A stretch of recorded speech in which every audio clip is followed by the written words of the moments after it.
এখানে কি হলো, এখানে আমরা দেখতে পাচ্ছি ডিএনএর স্ট্রাকচার কিন্তু কাটলো বা ডিএনএ স্ট্রাকচার কিন্তু ব্রেকিং হলো, বুঝতে পারছো? তো ডিএনএ স্ট্রাকচার ব্রেকিং হলো, এই যে কারণটাকে আমরা বলতে পারি কি কি কারণ হয়েছে। হতে পারে এক্স রে, ধরো এক্স রে পড়েছে, হতে পারে, হতে পারে অত্যন্ত ইউভি রের ফলে হতে পারে, হতে পারে ধরো বেঞ্জয়েল পারক্সাইড বিপির জন্য।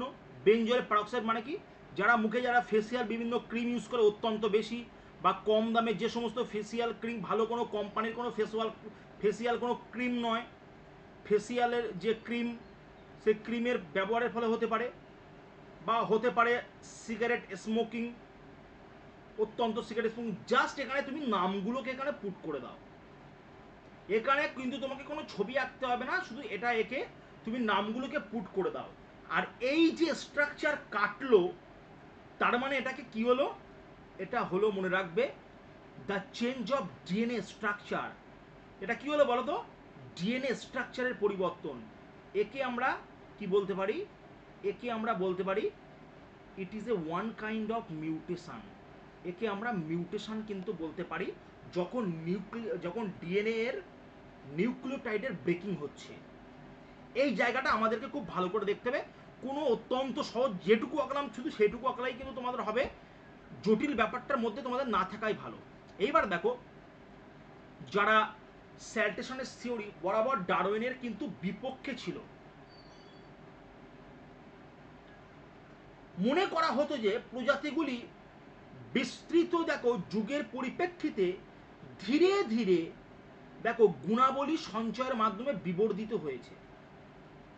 কারণ কি দেখো, আমরা আস্তে আস্তে কিন্তু আমাদের মধ্যে কিন্তু পরিবর্তন হয়েছে।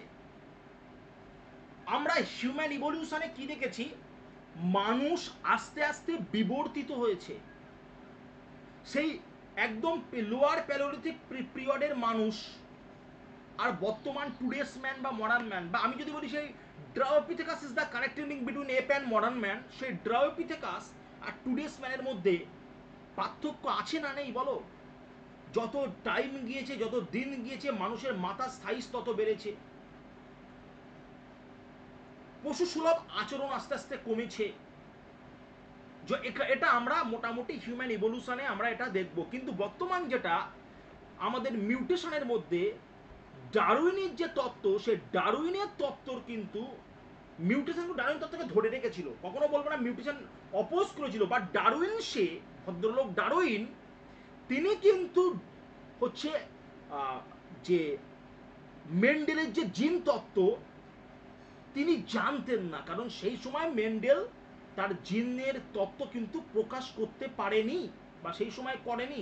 ফলে জেনেটিক্স সম্পর্কে তার কোনো ধারণা ছিল না। এর জন্য কি হলো, এর জন্য কিন্তু তিনি জাস্ট এড়িয়ে গিয়েছিলেন বিষয়টা থেকে।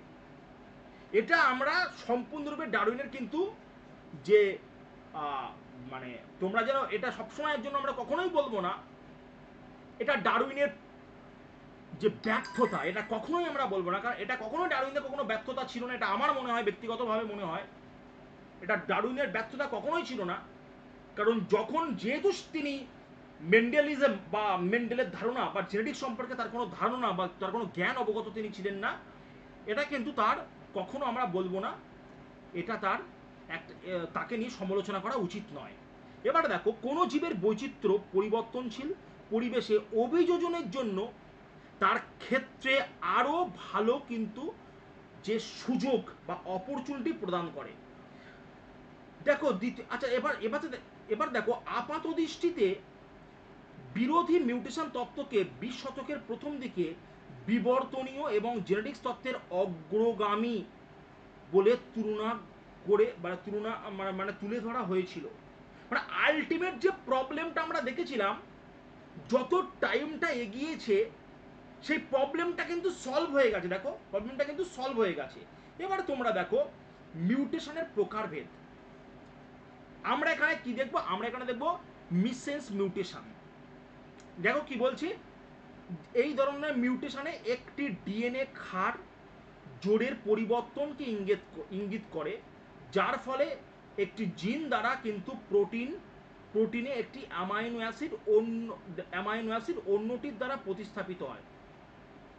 দেখো আমরা কি দেখেছি, কোনো একটা স্ট্যান্ডের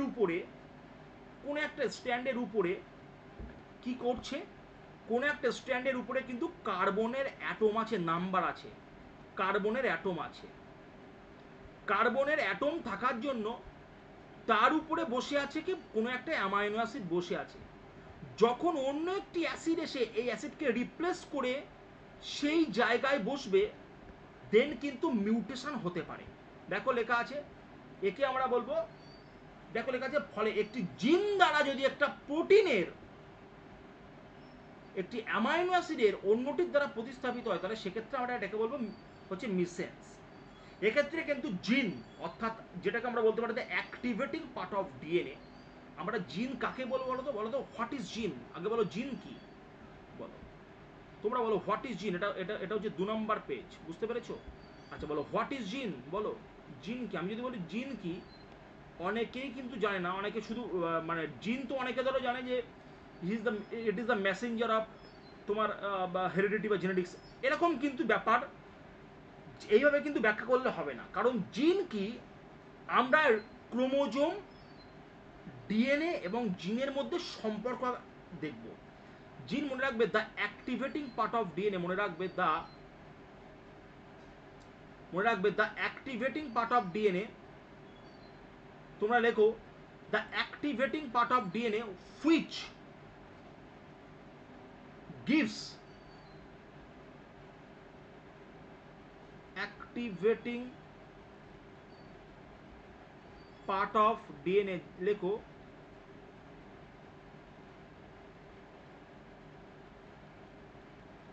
which gives the message to produce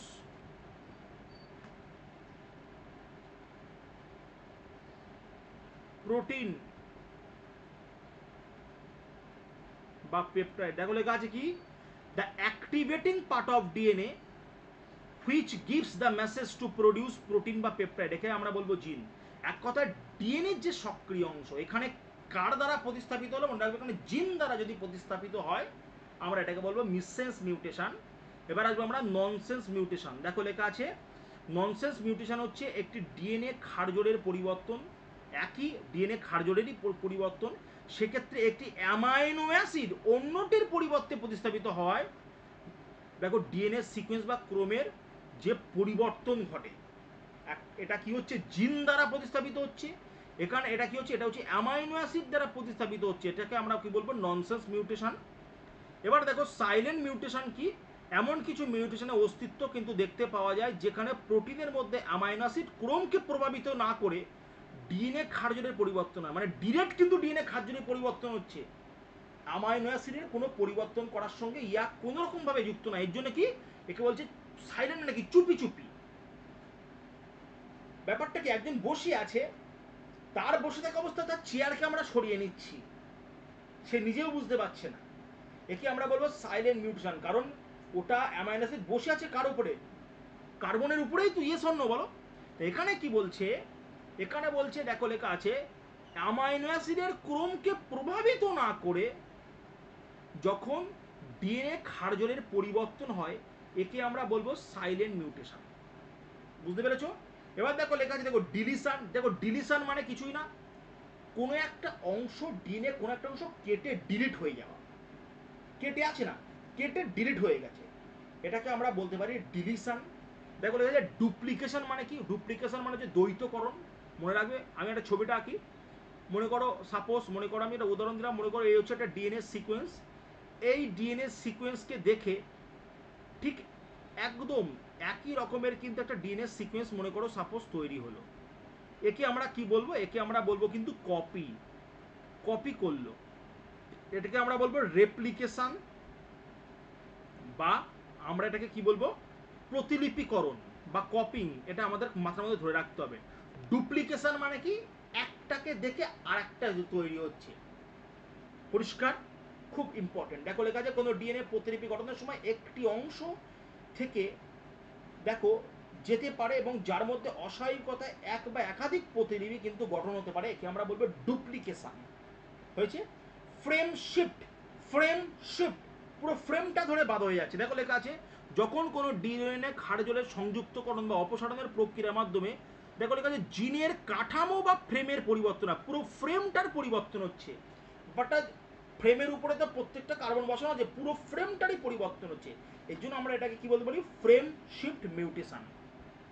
এবার দেখো লেখা আছে রিপিট এক্সপ্যানশন, নিউক্লিওটাইডের পুনরাবৃত্তি হলো সংক্ষিপ্ত ডিএনএ এর ক্রম যা পরপর কয়েকবার পুনরাবৃত্তি হয়। উদাহরণস্বরূপ আমরা বলতে পারি ট্রাই নিউক্লিওটাইডের পুনরাবৃত্তি হলো, যেমন তিনটে বেস পেয়ার বা সিকোয়েন্স নিয়ে গঠিত হয়। ট্রাই নিউক্লিওটাইড তিনটে, টেট্রা নিউক্লিওটাইড হচ্ছে চারটে। কি বললাম বুঝতে পেরেছো? এরা প্রত্যেকটাকে, এরা হচ্ছে রিপিট এক্সপেনশনের একটা উদাহরণ।